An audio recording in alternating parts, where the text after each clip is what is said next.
Hey everyone, welcome back to Knights of the Nerds Table. I'm your host EJ, and today I want to give you a little primer before you watch the Netflix original series Sonic Prime, debuting on December 15th. As Sonic would say, let's go! I don't know about you, but something in the air tells me we are living in a Sonic renaissance. The blue blur ruled the 90s on the Genesis, Saturn, and the Dreamcast, and wowed us in his adventure era, but of course had the Sonic 06 double, which has dragged the franchise down much longer than it should. But now, he's back. He's got a little Hollywood on us, with 2 successful movies with a third on his way. Sonic Frontiers, the first mainline Sonic game in 5 years, was a tremendous success, putting his games back on track. Now, Mr. Needle Mouse is headed to Netflix in his own series, Sonic Prime. Now, Sonic is no stranger to television. Jaleel White voiced Sonic in 3 separate cartoons in the 90s, and we were given Sonic X in the early 2000s with the iconic theme song, Gotta Go Fast. Most recently, we were gifted with the irreverent Sonic Boom series on Cartoon Network. But Sonic Prime is its own thing and set in its own universe, or multiverses, shatterverses, I don't know. I'll explain a little bit later. The show was conceived in early 2018 after the cancellation of the aforementioned Sonic Boom. Sonic Boom had its fans, but the show wasn't fully embraced by Sonic fans who thought that the comedic adventure time-like humor was ill-fitted for the franchise. Sonic fans are very particular, and they didn't want short-form 11-minute comedic episodes. They wanted a more serious tone and an interconnected story. That is what Sonic Prime aims to be. The first episode is actually 40 minutes long, with most episodes after that clocking in at about 22 minutes. The show is being co-created by Sega and WildBrain's Vancouver office for production. Legendary comic book writer Ian Flynn was hired as a consultant on the show. Flynn has been much more involved with the Sonic franchise as of late, as he also wrote and consulted on Sonic Frontiers. So from the start, it seemed like Sega was focused on bringing quality talent to the show. With this new show comes a whole new voice cast. Any voice actor change in the Sonic franchise is usually met with controversy. Old school Sonic fans can remember the mayhem on MySpace and Reddit when OG video game actor Brian Drummond and the original cast was replaced by Jason Griffith and the 4Kids cast in 2004. This happened again in 2009 when the 4Kids voice cast and Griffith were replaced by Roger Craig Smith and other voice actors. This time around,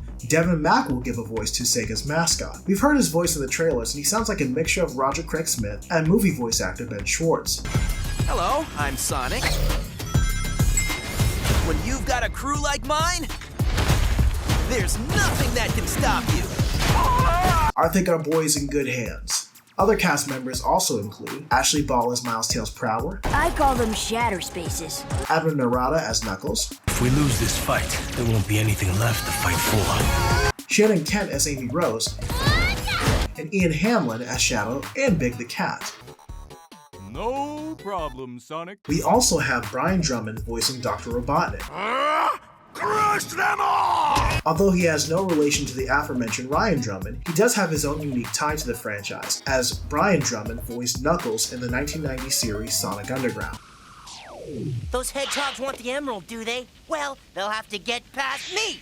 Shannon Kent also has a connection to Sonic, as she was the bartender in the bar scene in Sonic the Hedgehog 2020. As previously stated, Sonic voice changes are always really rough on the fans, but veteran Eggman voice actor Mike Pollock and Roger Craig Smith gave their blessing to the series to ease the tension online. What is the story about? According to what's been leaked online, Sonic Prime features video game Sonic in an alternate timeline, right after the events of 2017's Sonic Forces. In the trailers, we see that Eggman is going after some powerful crystal. Naturally, Sonic and the gang attempt to stop him. While performing his regular heroics, he interferes with the magical crystal, and Sonic is thrown into a different reality, or what this series is calling the Shatterverse. Sounds kinda like a multiverse to me. While in this Shatterverse, he enters a world much like Sonic Underground, where Eggman has taken over the world. He runs into alternate versions of his friends and decides to team up with them, and hopefully get back to his own timeline. I'm wondering what this Shatterverse will actually look like. Is it just going to be Sonic and friends in different cosplay settings? Are we just going to see Sonic and friends as pirates, or Sonic and friends in the jungle, or Sonic and friends in a dystopian world? Or are we going into something a little bit more interesting and leaning more into that fan service? Early theories speculate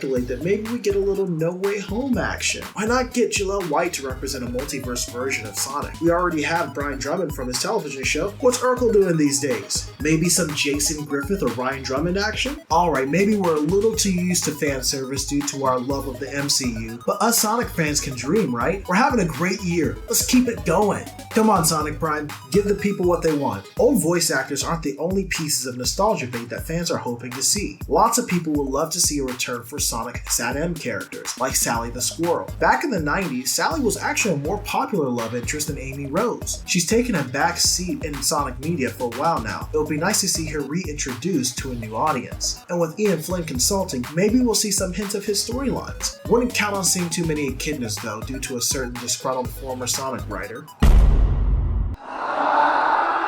But who knows? All things are possible in the Shatterverse. This is a new era for our spiky guy. Sonic is now turning into a multimedia IP. Like Batman and Spider-Man, he's getting appearances in TV, theaters, video games, and the comics, with multiple iterations and multiple different interpretations of the character. But for now, let's cheer our boy in blue on. You go, Sonic.